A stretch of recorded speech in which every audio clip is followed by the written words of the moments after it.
Chapter 3 Bad Luck. August 27th, Strike 1. I woke up with a badass hangover the next morning. It was a Friday, so I just needed to drag myself to classes and get the day over with.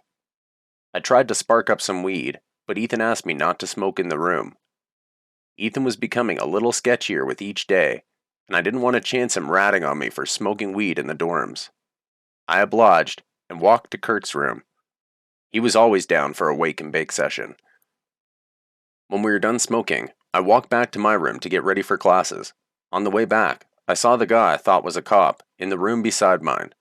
By now, I had realized he was just a jock. I gave him a head nod, but exchanged no words. I didn't want anything to do with anyone that I had a bad feeling about. Our first instincts about people are usually right. When I was done my peer analysis, I went to class. I started warming up to the attractive girls in my classes, spitting game whenever I got the chance. It was easy to listen to lectures and flirt. In my English 100 class, I flirted with the girl that sat beside me. At one point, I made her laugh out loud, and the teacher stopped the lecture. Everyone turned around to see what two assholes were interrupting their class. I apologized and kept whispering away to Mallory.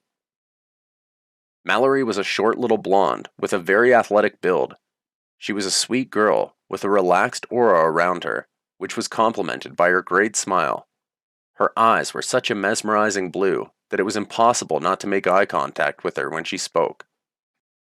When the class was dismissed, I walked with her to the food hall and we ate lunch together. I wasn't trying to put all my eggs in a blonde basket again, but she gave me a good feeling. I tried to leave as cool as possible by saying that I had to go meet one of my friends. I said that I would see her in our next English class, and took my leave. That night, I decided I was going to go out and party, solo. It was a brave endeavor that I do not recommend to any new freshman. Always have a buddy, okay buddy?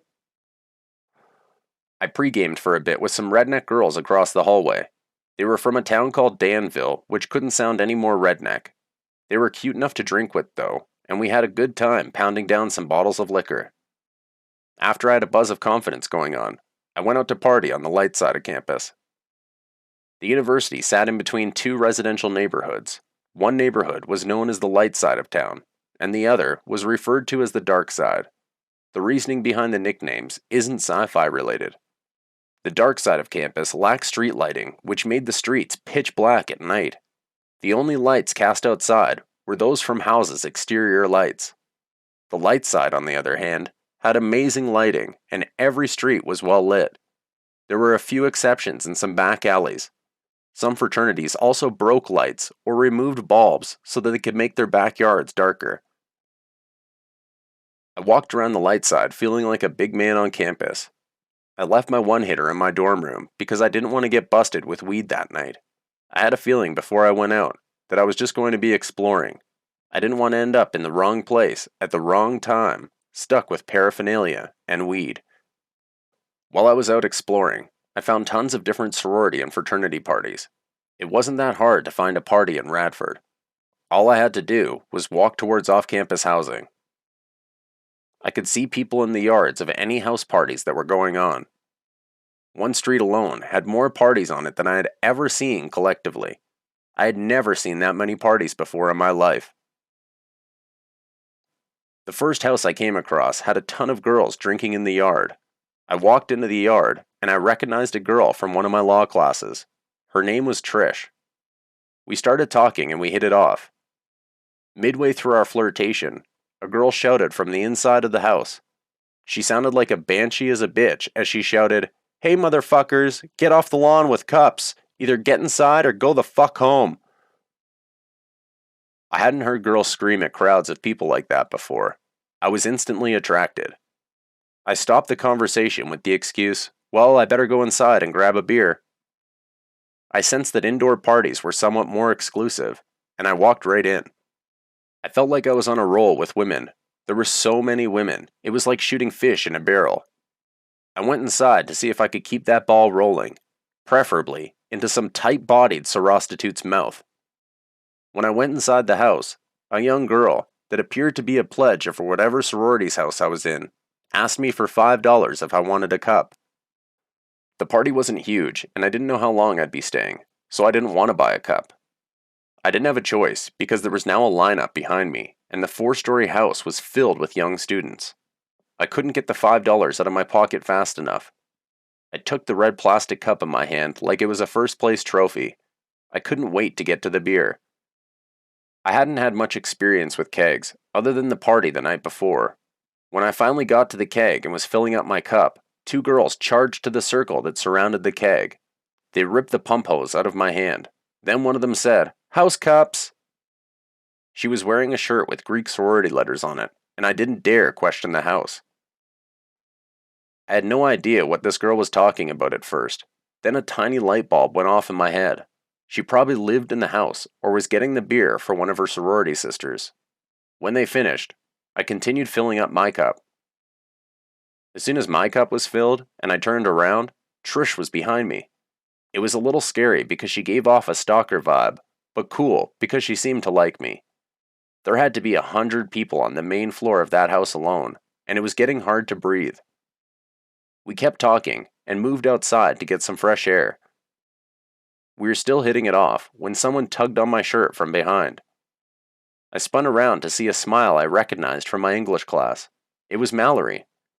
I felt like the center of attention. I introduced the 2 girls to one another. With all 3 of us talking, I started to give Mallory much more attention.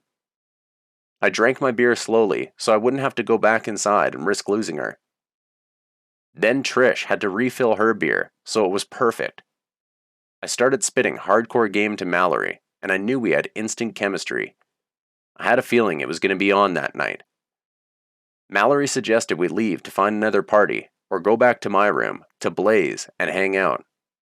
I didn't want to ditch Trish while she was getting her beer, but Mallory was probably the most attractive girl that I'd ever had chemistry with. With lessons learned from Lauren, I wanted to maintain positive relationships on all fronts.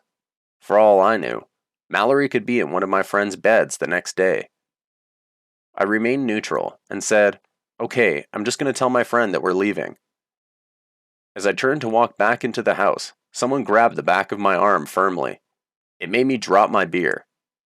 I turned around to say, "What the fuck?" and was confronted with one of Radford's finest men in blue. Like a cartoon character, my jaw hit the ground and landed beside Mallory's jaw. I turned to run, but there were people everywhere. The cop screamed, "Don't you fucking do it!" I did it. I lunged forward just to realize there wasn't any safe path to take. There were police everywhere.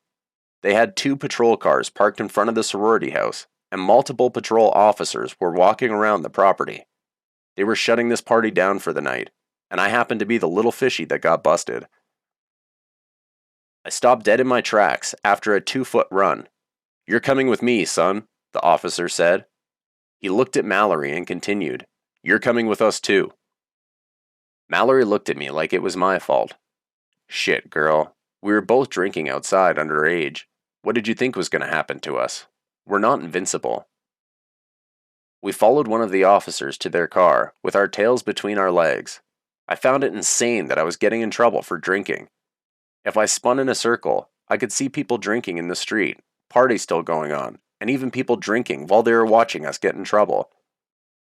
I didn't understand why I was the one getting in trouble. I so eloquently explained to the officer that I was in school studying criminal justice, and that I didn't want to jeopardize my education. He didn't care what I had to say. He just kept writing the citations. This is when Mallory tried her best at getting out of the ticket as well.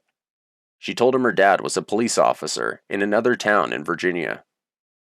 I think 9 times out of 10, cops would have given the girl a little professional courtesy, but this small-town cop was not impressed.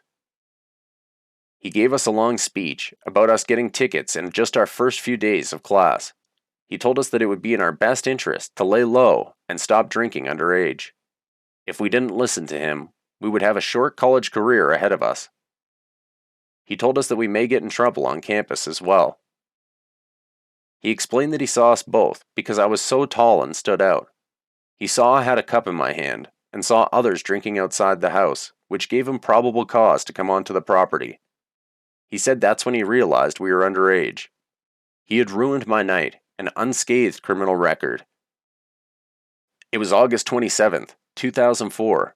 I had only been at school 10 days and was already getting in trouble. I was pretty bent out of shape, but I wasn't going to let that ruin my groove. I was in the company of a stunning girl. Since the night was a complete bust, I invited Mallory back to my room to hang out. She was pretty bummed out as well, and she just wanted to go back to her room. Somehow, in my suave, drunken state, I convinced her to come back to my room to smoke some weed. It took us a few minutes to get back to the dorm, where Bev was waiting to cock-block me some more. Damn this woman, I thought. She asked Mallory where she lived, and I answered for her. Muse, this dorm. We went up to my room, on lucky floor number 4. When we got into my room, the lights were off, and Ethan was in his nest sleeping. God damn it, I thought. The night was just not meant to be. She asked me, "Is someone sleeping up there?" and then pointed to the treetop bunk bed. I nodded, feeling so disappointed. Having a roommate made it hard to hook up. We talked for a few minutes with low voices so that we wouldn't wake Ethan up. We smoked some weed out of my one-hitter together. The fact she liked smoking weed made me like her even more. I thought it was so attractive she was smoking with me. When we both got high, I pulled her close and started kissing her.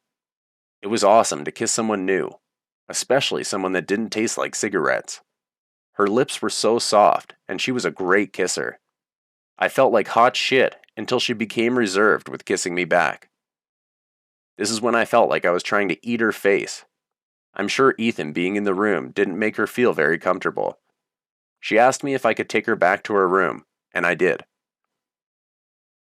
On the walk back, I kept asking her questions to try to make her feel as comfortable as possible. I wanted to make sure I hadn't come off too aggressive in my dorm room.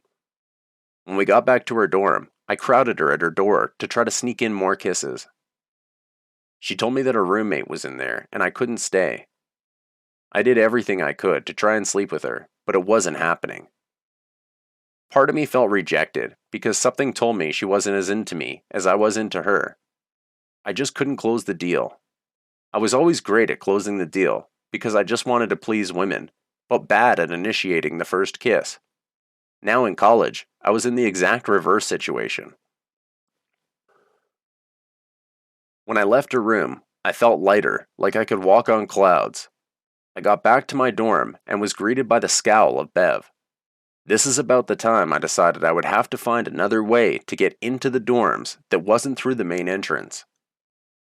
I didn't want any more dates cock-blocked, and I didn't want to be interrogated after great nights of partying. I went to my room and I smoked some more weed, reflecting on my amazing night. I shoved the citation under my keyboard and would deal with it in the morning.